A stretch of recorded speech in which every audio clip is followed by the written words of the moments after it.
Le monde de One Piece est l'un des rares univers à réellement pousser son lecteur à l'observation, à lui proposer l'exercice de l'exploration et de la recherche, le tout dans le but de lever le voile sur de nombreux mystères qui, disons-le, participent grandement au succès de l'une des œuvres de fiction les plus marquantes de notre génération. C'est alors sans grande surprise que je me suis moi aussi prêtée au jeu, souhaitant aujourd'hui vous partager l'une de mes propres théories. Une théorie qui va peut-être nous permettre de résoudre l'une des plus grandes énigmes de l'œuvre, de révéler l'un des mystères les plus importants de l'arc Wano Kuni.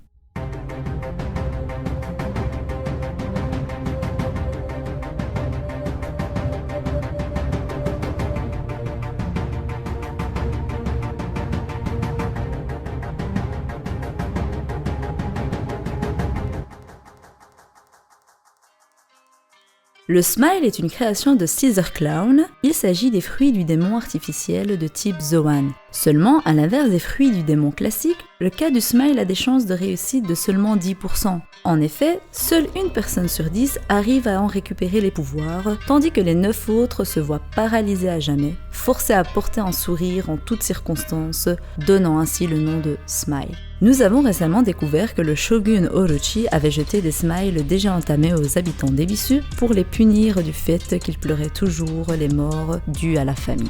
On sait grâce au dernier chapitre que Killer, le second de Eustace Kid, s'est vu atteint involontairement de l'effet du smile, le paralysant ainsi à vie à sourire et ce, peu importe ses émotions. Nous sommes alors tentés de nous demander si les habitants de Wano Kuni et surtout Killer resteront ou non à jamais atteints de cette paralysie. J'ai toujours pensé que Chopper allait avoir le rôle de sauveur, en guérissant les victimes des effets du smile. Mais mon avis a changé, puisqu'il est désormais, selon moi, clair que ce sera bien Trafalgar D. Law qui aura cette lourde tâche. Trafalgar D. Waterloo est un pirate de renom, faisant partie des supernovas au même titre que Monkey D. Luffy. Il est actuellement présent à Wano Kuni en tant qu'allié de Luffy, dans le but de mettre un terme au règne de l'un des 4 empereurs, ici Kaido. A noter qu'en plus d'être le capitaine de son navire, Law exerce également le rôle de médecin au sein de son équipage, sa spécialité étant la médecine chirurgicale. Là où ça devient intéressant, c'est qu'il existe une vraie maladie du nom de Jelastic Seizure, que nous allons appeler JS pour plus de facilité. Cette maladie se présente sous forme d'une tumeur qui possède la particularité d'appuyer sur l'hypothalamus. Ceux qui en sont atteints ont une forme d'épilepsie les condamnant à rire sans arrêt. De plus, au vu de l'emplacement de ces tumeurs, celles-ci se voient malencontreusement affecter la croissance et le développement de celui qui en est atteint.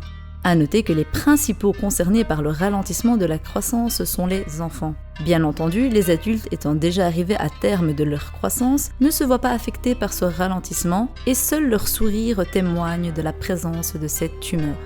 Là où ça devient très intéressant, c'est qu'il nous est possible de voir de nombreuses similitudes entre ces symptômes et ceux du smile, révélant l'une des nombreuses inspirations de l'auteur quant au développement de son intrigue à Wano Kuni. Nous avons donc une maladie qui force son porteur à dresser un sourire et un village composé uniquement de vieillards et d'enfants atteints de cette maladie suite à la consommation du smile. Un village qui bizarrement ne compte pas de jeunes adultes, mais seulement d'enfants qu'on soupçonne être atteints d'un ralentissement de croissance, puisque, comme vous l'aurez compris, la maladie de laquelle est inspiré le smile, le Jelastic Seizure, agit également sur le développement de son porteur. Il ne serait donc pas improbable que l'auteur ait choisi d'inclure cet effet au fruit du démon artificiel. Surtout lorsqu'on découvre qu'un personnage très important dans la fabrication du smile porte comme par hasard un nom inspiré de celui de la maladie en question, à savoir Caesar. Il faut savoir qu'il est possible de guérir de cette maladie si la tumeur est bénigne et qu'une opération neurochirurgicale est effectuée.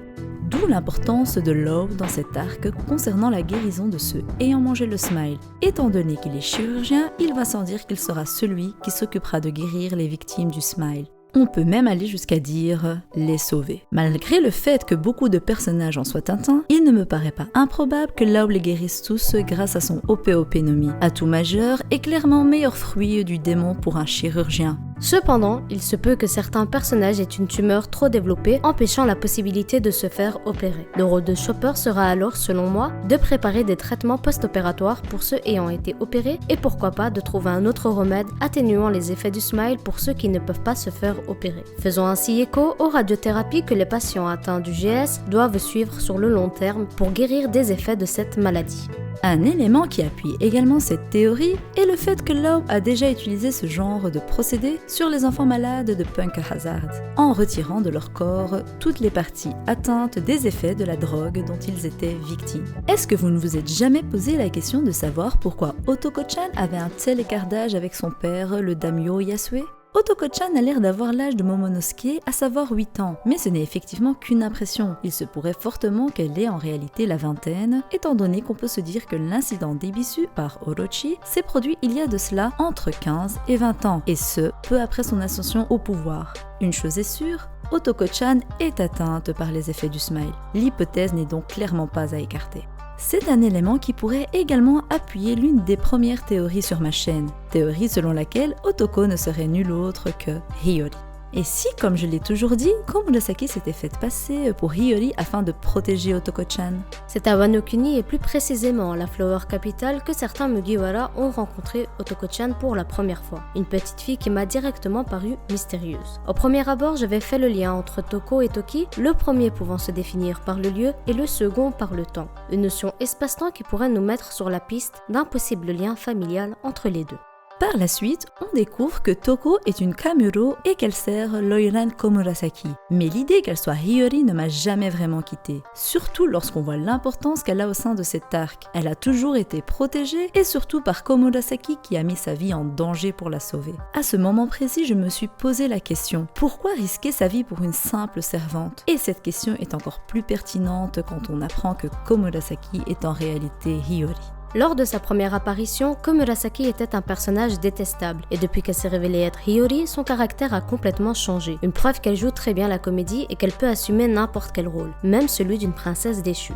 Komurasaki a révélé sa soi-disant réelle identité à Zoro afin qu'il les protège face à Kamazo, qui n'était nul autre que Killer. On pourrait se dire que le mystère autour de Hiyori a été découvert, mais ce n'est pour moi qu'une mise en scène afin de protéger la réelle princesse de Wano Kuni. A noter que lorsque Oda présente l'emplacement des personnages dans la carte du chapitre 938, il utilise le nom de Komurasaki et ce même après la révélation de son identité, ce qui, disons-le, est assez particulier. Selon moi, Hiyori, qui est en réalité Toko, a été confiée au daimyo par son vieil ami Kozuki Oden, lui demandant ainsi de veiller sur elle comme si c'était sa propre fille. Quant à Komurasaki, elle serait en réalité une servante qui a grandi dans la famille Kozuki et qui était au service de Hiyori. Depuis, elle a pour but de se faire passer pour Hiyori afin de duper tous les ennemis, spectateurs y compris. Certes, elle dit avoir eu comme tuteur Kawamatsu pendant 13 ans, mais ça ne me surprendrait même pas qu'elle soit sa fille ou encore qu'elle soit la fille du daimyo Yasue.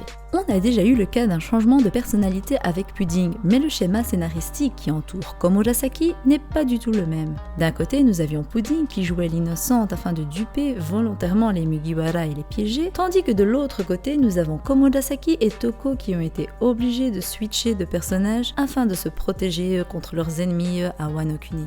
Ainsi, Momonosuke et Hiyori se retrouveront et pourront grandir ensemble. N'oubliez pas, Oda Sensei a déjà utilisé ce procédé avec Kinemon et Momonosuke, les faisant passer pour père et fils alors que Kinemon est le serviteur de Momonosuke. Un autre détail important est la rencontre entre les Mugiwara et la princesse du pays. En général, les Mugiwara rencontrent toujours en premier la princesse du pays lorsqu'ils y débarquent. Ce fut le cas pour Vivi à Alabasta, pour Shirahoshi sur l'île des hommes poissons ou encore Rebecca à Dressrosa. Bien entendu, Luffy a rencontré Otama en premier lieu, mais le reste de l'équipage a rencontré Otoko-chan avant Komurasaki. Du coup, nous sommes obligés de nous demander s'il s'agit d'un simple détail ou d'un réel indice. Voilà, la vidéo touche à sa fin, une vidéo bien différente de ce que vous avez l'habitude de voir sur la chaîne de Mamma. Une vidéo qui fait honneur à ces théories on ne peut plus inédites. Et je compte sur vous pour la partager au maximum afin d'en faire profiter tout le monde. Abonnez-vous à la chaîne si c'est votre première fois et surtout, n'oubliez pas, nombreux sont les enfants de Mamma. Merci à Hisokat pour sa présence sur cette vidéo. D'ailleurs, n'hésitez pas à aller voir sa chaîne et la soutenir comme vous le faites avec moi. Merci à toi Mamma, ce fut un réel plaisir. Et pour les pirates qui naviguent sur différentes mers à la recherche de vidéos qui traitent de pop culture, n'hésitez pas à venir faire un tour sur la chaîne. Tous les liens seront en description, que ce soit la chaîne de Hisokat et ses réseaux sociaux ou encore mon Instagram et Twitter. Ah oui, j'ai failli oublier. Mama, abonne-toi.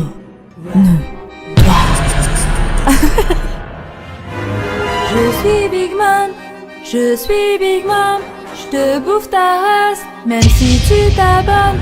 Tu veux que je prenne du poids? Abonne-toi et le pouce bleu pour mettre le feu.